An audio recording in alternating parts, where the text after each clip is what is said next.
नमस्कार दोस्तों, मैं दीपक शुक्ला आपका स्वागत करता हूं आपके अपने YouTube channel A to Z banking information पर। दोस्तों, आज के वीडियो में हम जानकारी देंगे कि खाता धारक की मृत्यु होने के पश्चात खाते में जमा पैसे पर किसका अधिकार होता है, वह पैसा किसे मिलता है, कैसे मिलता है, क्या प्रक्रिया होती है, बैंक को आपको कौन कौन से दस्तावेज देने होते हैं, कितने दिन में बैंक आपको पैसा दे देता है।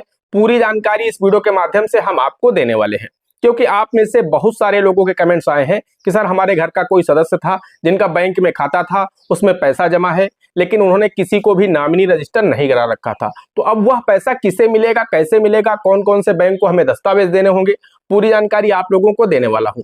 साथ ही एक दूसरा केस ये भी है, बहुत सारे लोगों के कमेंट्स आए हैं कि सर बैंक में खाता था, उनकी डेथ हो चुकी है, लेकिन उन्होंने परिवार के किसी न किसी सदस्य को नॉमिनी रजिस्टर करा रखा है, तो अब वह पैसा किसे मिलेगा। जिसको उन्होंने नॉमिनी करा रखा था उसी को पूरा पैसा मिल जाएगा, या फिर उनके जितने लीगल हेयर यानी जितने भी कानूनी रूप से वारिस हैं उन सबको मिलेगा। तो इस वीडियो में हम आपको पूरी जानकारी देने वाले हैं। इन दो तरह के केस में हम आपको पूरी जानकारी देंगे कि एक में नॉमिनी नहीं है तब पैसा किसे कैसे मिलेगा, उसमें क्या क्या दस्तावेज लगेंगे, और जिसमें नॉमिनी अंकित है उसमें क्या दस्तावेज लगेंगे और यह पैसा किसे मिलेगा। दोस्तों, वीडियो में आगे बढ़े, आप लोगों को इस पूरे विषय पर विस्तार से जानकारी दें उससे पहले आप सभी से एक छोटी सी रिक्वेस्ट है, वीडियो पसंद आ जाए तो एक लाइक कर देना, चैनल पर नए हैं पहली बार आए हैं तो चैनल को सब्सक्राइब करके बेल आइकन को प्रेस कर लेना, ताकि जैसे हम इस तरह का कोई भी दूसरा वीडियो अपलोड करें तो उसका नोटिफिकेशन आपको सबसे पहले मिले। चलिए शुरू कर लेते हैं।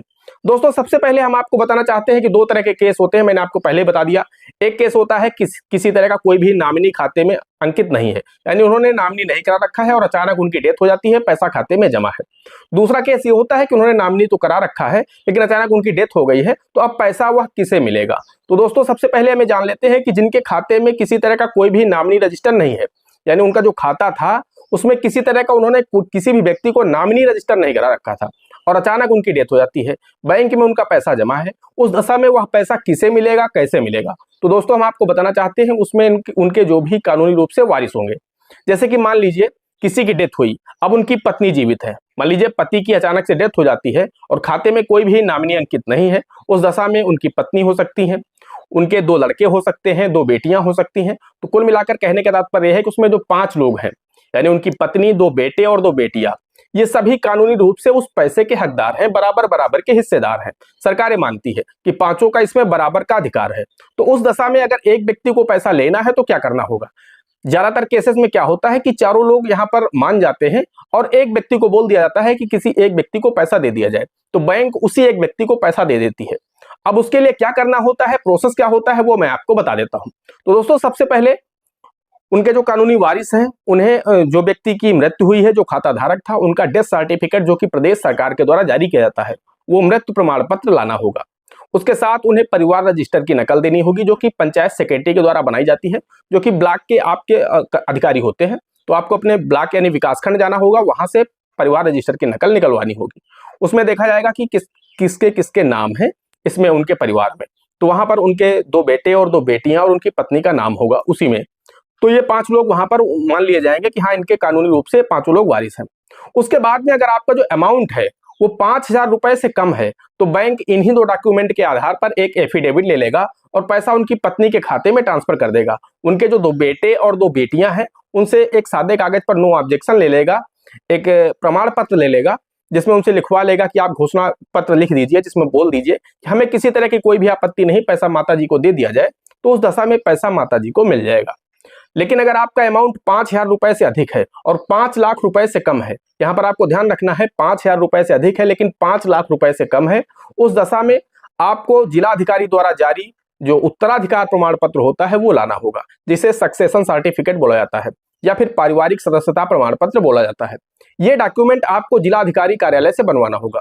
वो जिलाधिकारी द्वारा जारी किया जाता है कि मैं इन्हें उत्तराधिकार का प्रमाण पत्र देता हूं कि इसमें इनके इतने उत्तराधिकारी हैं। परिवार रजिस्टर की नकल देख करके वो 5 नाम उसमें लिख देंगे कि उनकी पत्नी उत्तराधिकारी हैं, उनके 2 बेटे हैं और उनकी 2 बेटियां हैं। वो भले ही विवाहित हो या फिर अविवाहित हो, सभी के नाम उसमें दर्ज हो जाएंगे। अब उसके बाद क्या होगा कि जो 2 बेटे हैं और 2 बेटियां हैं, अगर वो चाहते हैं कि पूरा पैसा माताजी को मिल जाए, तो उस दशा में उन जो 2 बेटे हैं और 2 बेटियां हैं उनको 10 रुपए के स्टाम्प पर एक देना होगा नो ऑब्जेक्शन सर्टिफिकेट, हलफनामा एक बनेगा, जिसमें वो लिखेंगे कि मुझे किसी तरह की कोई आपत्ति नहीं है, पैसा मेरी माताजी को दे दिया जाए। चारों उनको, उनके दोनों बेटों को और उनकी दोनों बेटियों को ये हलफनामा देना होगा 10-10 रुपए के स्टाम्प पर, और एक एफिडेविट उनकी माताजी को देना होगा कि हाँ ये पैसा मेरे पति का है, मैं कानूनी रूप से उनकी पत्नी हूँ, वारिस हूँ, तो ये पैसा मुझे दे दिया जाए। तो ये एफिडेविट हो जाएगा। और उसके बाद मैंने आपको बताया कि सक्सेशन सर्टिफिकेट हो गया, परिवार रजिस्टर की नकल हो गई, डेथ सर्टिफिकेट हो गया, और इसके साथ ही साथ 100 रुपए के स्टाम्प पर आपको इंडमनिटी बांड होता है बैंक में, वो टाइप करा करके आपको बैंक को देना होगा। इसके साथ ही साथ आपको सभी को 2-2 पासपोर्ट साइज के फोटो देने होंगे। बैंक उसमें सभी डिटेल्स आपकी फिल करेगा। बैंक में एक डॉक्यूमेंट होता है CBD 23, जिसमें आपकी पूरी जानकारी लिखी जाती है। उसके बाद में आपको 2 जमानतदार भी देने होंगे। जमानतदार ऐसे होने चाहिए जिनकी जो हैसियत है वो आपका जो जितना भी अमाउंट है, अगर आपका 50,000 रुपए का अमाउंट है जो आप लेना चाहते हैं, खाता धारक के खाते में जो पैसा पड़ा है, अगर वो 50,000 रुपए है, तो उस दशा में जो जमानतदार आप लेकर के आए हैं उनकी हैसियत कम से कम 1 लाख रुपए हो बैंक की नजर में, तो उन्हें आप गारंटर बना सकते हैं। और उनको गारंटर अगर आप बना देते हैं तो उसके 3 से 4 दिन बाद पैसा आपके माताजी के सेविंग अकाउंट में बैंक ट्रांसफर कर देता है। बैंक 2-3 दिन में पूरी जानकारी करेगा। उसके बाद जो आपकी फाइल बनी है डेथ वाली, उसको कंप्लीट करेगा। कंप्लीट करके 2 से 3 दिन बाद अगर आपकी माताजी का खाता उसी बैंक में है तो उसी बैंक में ट्रांसफर कर दिया जाएगा। अगर खाता उनका सेविंग अकाउंट किसी दूसरे बैंक में है तो बैंक नेफ्ट के माध्यम से आपकी माताजी के अकाउंट में पैसा ट्रांसफर कर देगा। तो ये तो प्रक्रिया होती है कि जिस खाते में कोई भी नॉमिनी रजिस्टर नहीं है उसे इस तरह से पैसा मिल सकता है। लेकिन ये बहुत लंबा और बहुत जटिल प्रोसेस होता है, इसमें काफी टाइम लगता है, तब जाकर के सभी डॉक्यूमेंट तैयार होते हैं। इसमें सबसे जटिल डॉक्यूमेंट होता है सक्सेशन सर्टिफिकेट। अब बात आती है अगर अमाउंट 5 लाख रुपए से अधिक है तो फिर इन सभी दस्तावेजों के साथ में आप जो जिलाधिकारी के यहाँ से उत्तराधिकार प्रमाण पत्र बनवाएंगे वो मान्य नहीं होगा। उसके लिए आपको कोर्ट से सक्सेशन सर्टिफिकेट यानी उत्तराधिकार प्रमाण पत्र बनवाना होगा। अमाउंट 5 लाख रुपए से अधिक होगा तो फिर आपका जो सक्सेशन सर्टिफिकेट बनेगा वो कोर्ट से बनेगा, यानी उत्तराधिकार प्रमाण पत्र कोर्ट वाला माना जाएगा, जिलाधिकारी द्वारा जारी किया मान्य नहीं होगा। दोस्तों ये उसकी प्रक्रिया हो गई जिसमें किसी तरह का कोई भी नामिनी रजिस्टर नहीं था और पैसा उनके लीगल हेयर को मिल गया। अब बात आती है जिस खाते में नामिनी रजिस्टर है और उनकी डेथ हो चुकी है तो पैसा किसे मिलेगा। मान लीजिए उनके 4 लीगल हेयर यानी 4 बेटे हैं, तो क्या चारों बेटों को पैसा मिलेगा या फिर उन्होंने किसी एक बेटे को नामिनी करा रखा है तो पैसा क्या सिर्फ उसी को मिलेगा।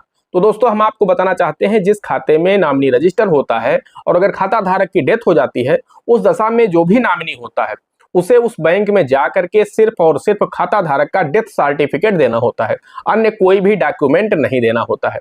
बस अगर आप नॉमिनी है उस खाते में और खाता धारक की डेथ हो चुकी है तो आपको प्रदेश सरकार द्वारा जारी किया गया मृत्यु प्रमाण पत्र ले जाकर के उस बैंक में देना है। पैसा बैंक सीधे उस नामिनी के खाते में ट्रांसफर कर देगा। ये होती है प्रक्रिया, यानी जिसको भी उन्होंने नामिनी बना रखा है उसके खाते में बैंक पैसा ट्रांसफर कर देगा बिना किसी से पूछे, बिना किसी को बताए कि इनके कितने लीगल हेयर हैं, इनके कौन कौन से वारिस हैं, कौन नहीं है, कि इनकी डेथ हुई है, कौन लोग जीवित हैं। इससे बैंक को कोई लेना देना नहीं होता है। जिनको भी खाता धारक ने नॉमिनी बना दिया है और उनकी डेथ होने के बाद बैंक पूरा का पूरा पैसा उस नॉमिनी के खाते में ट्रांसफर कर देता है।